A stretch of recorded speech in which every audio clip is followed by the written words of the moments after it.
Welcome back to Let's Talk. Hello, as the Yoruba said, hello, Ekabosi Eto Tony. Well, today we're going to be talking about COVID-19 and lockdown. Oh, honestly. But before all that, have you subscribed? If you haven't, what are you waiting for? Subscribe, share, and like, please. And also, hit that notification bell, please, so that you don't miss any of my juicy talk. So today's caller is going to be my sister. She's going to be telling us her experience about this COVID-19 lockdown.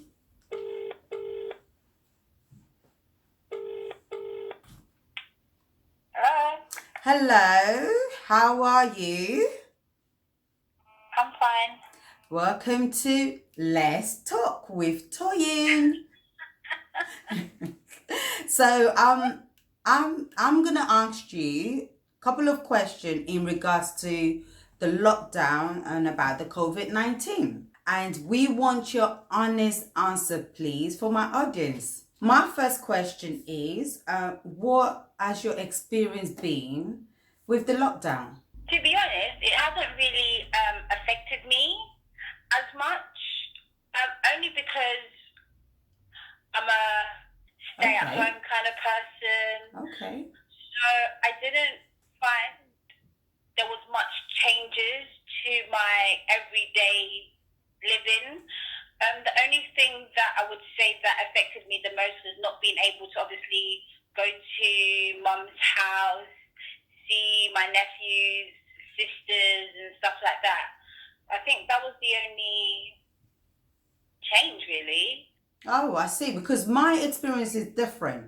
Because I was, just explaining to my audience about, it's been quite stressful, depressing for me. The fact that, as you know, I'm a go out person. I socialize a lot. And that not being able to do that affected me a lot, and I felt like it has changed me in a way that, now I don't even think I want to speak to anybody over the phone, talk about, going to see anyone. So that's what I'm saying, that, how has it affected you? I mean, are you the same? No, it has made me make more of an effort to speak to people, because before the lockdown, I won't lie, I didn't communicate a lot with people because I was just in my own bubble and I was just doing my own thing, and obviously weeks will go by and I'll just think to myself, oh damn, I haven't spoken to anybody. So it has made me more aware that I should call people more and interact more. So that is what I'm trying to work on. I'm still trying, because trust me, I'm still doing my own in my own bubble, keeping to myself. So I'm trying to communicate more with people, but apart from that, no. The lockdown has changed you to the point that you're aware of, having more interest in calling people. Like me, it's the opposite. I don't want to talk to anybody over the phone because I'm so used to now sitting down home, not being able to go out. So, and because I guess I work from home, so when I finish work Monday to Friday, and I've got 2 kids that, that's another job, if you understand what I'm saying. So after, dealing with work after 5 o'clock, I tend to just relax and not, not do much. And I don't want to, I'm not interested in talking to anyone. I don't want to talk to anyone. I just want to sit down and watch TV, if I get to watch the TV, if the kids haven't taken over completely. But I just want me time. I felt like I needed that for myself. I owe myself that. And because of that, the lockdown has made me so lazy in terms of speaking to people over the phone, because, I don't go out. So that aspect of my life is kind of like shut down.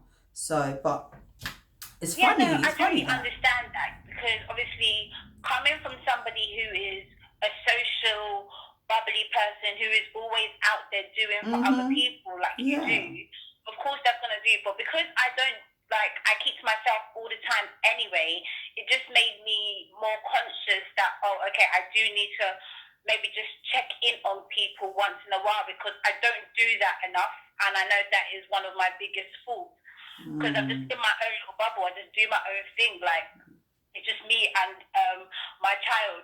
I forget that I do have other people around me, so that's all it made me aware of, really. Other than that, it didn't make me want to go and start interacting with people physically, because no. It's really strange to me, the fact that you don't socialize. I do, but then during the lockdown the life just switched around where I'm more now lazy to talk to people, but with you it's different. You're more, you take more interest, you want to talk to people. So I'm gonna ask you the next question. How has the COVID-19 or the lockdown affected your child? How it's affected him is that he's literally missed his friends. He's missed that connection, being able to talk to his friends, physically see them, play them, because he was under the people that had to self-isolate. He wasn't allowed to go out. Well, for the 12 weeks.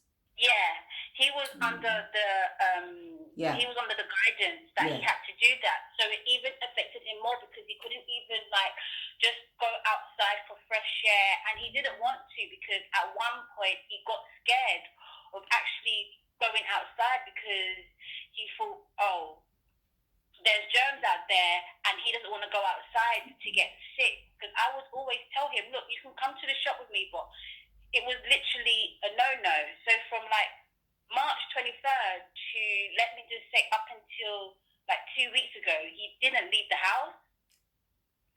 And it made me sad, because he would tell me, Mama, I miss my friends. Mama, I miss going to Grandma's house. I miss my nephews and stuff like that. And I was just like, don't worry, it will get better soon. But it really did affect him, mentally. And I had to just be like, don't worry, it's going to be okay.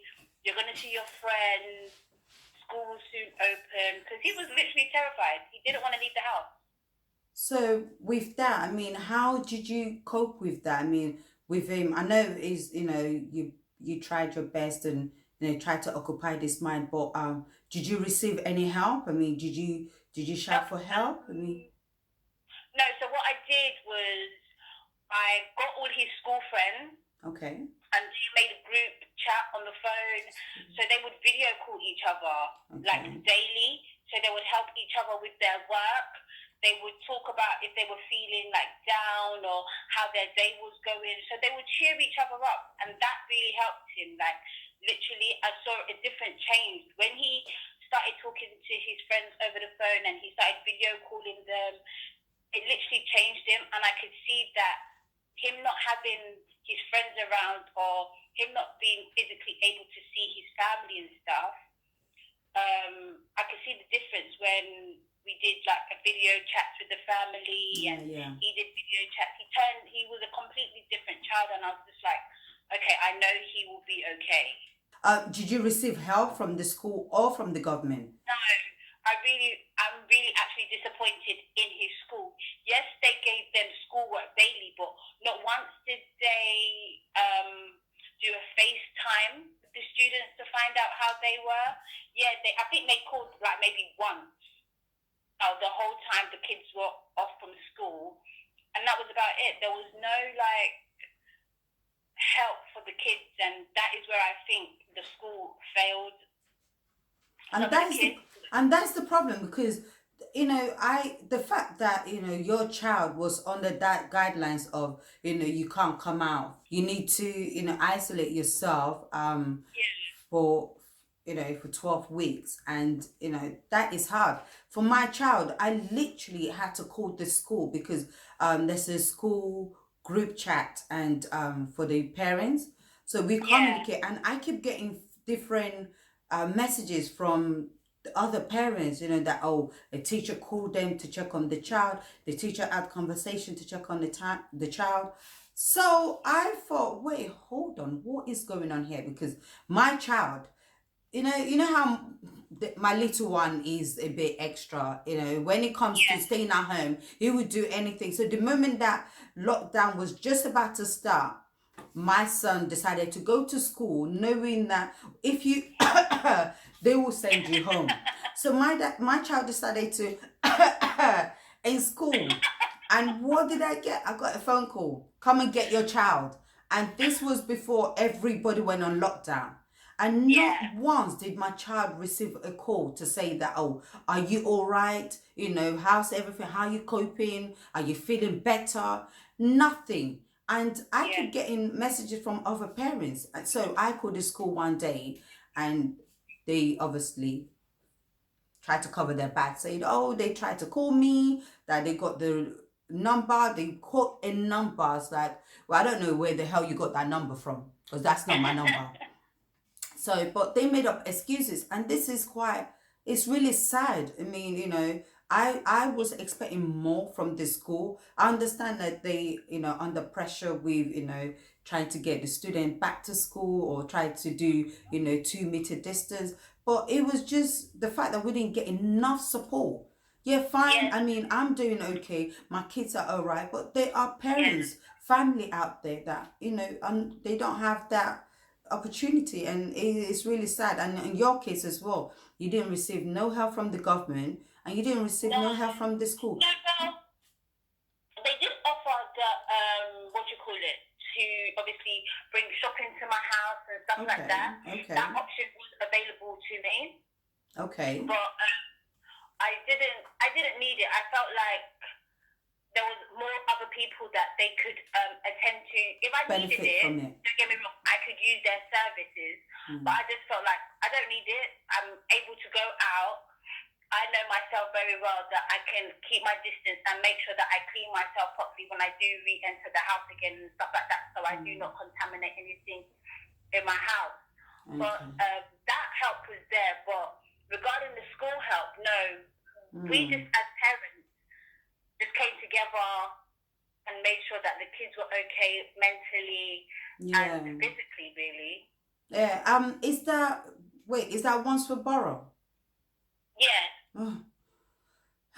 No, wow, like seriously. They did call me and say, oh, if I needed assistance, this was available and stuff like that. And also, I did get a phone call from what do you call it? I did get a phone call from the health doctor or nurse, just to make sure that he was okay, and he was being isolated, and we had assistance if we needed it. So I did get phone calls and stuff from that department, but education-wise, nothing. All they just kept on sending my son was work. Yeah. Okay, so you did receive support from the local authority, which is quite good. Yeah. Which is quite good. Yeah. Okay, that's definitely good. Yeah. I would say they were really, really, they wanted to help a lot. Yeah, well, with my side, it was quite different, because I mean, my kids were, to be honest, I felt like my kids were happy being on lockdown, especially the older one. The older one don't want to go out. If I said, oh, let's go for a walk, my son would be like, wait, hold on, mom, didn't they say we should be on, isolation? And I'm like, they did say you can go out for a walk. So a 30 minutes walk is okay. I was like, oh, but isn't that supposed to be? And I'm like, stop making an excuse, son, and let's go out for a walk. Why would you want to be stuck in this four wall? And I felt like, they were okay with it. But the little one, I don't understand. I don't know with him. I think he was okay with it because he was best friend with my fridge.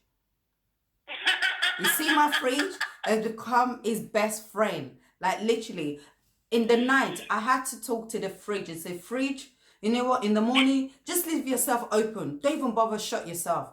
Because you know that 2 kids of mine, they're going to keep opening you in and out. So just keep yourself open. And when we're going to bed, lock yourself. It's crazy. So I felt like they enjoyed it because, they had that freedom of not having to travel to school. They wake up anytime they feel like waking up. They do their schoolwork, they set them school homework and everything, which is done. But once it's done, that tablet and that phone and the TV was their best friend. Honestly, so but it affects kids in different ways. So, but once again, thank you again for telling us your experience and your child's experience about this COVID-19 and the lockdown. We really appreciate your call. No worries, no Thank you. worries. Well, you have a lovely day. Bye-bye. Bye. Bye. Well, there you go. You've heard about her experience about the COVID-19 and the lockdown, and a bit about mine too. But what has your experience been? How has it affected you? What help have you received? If you have any comment, please drop it down and let's talk about it.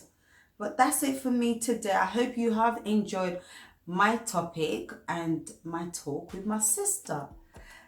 Well, that's all for today. Till next time, take care. And as the Yoruba say, Odabo.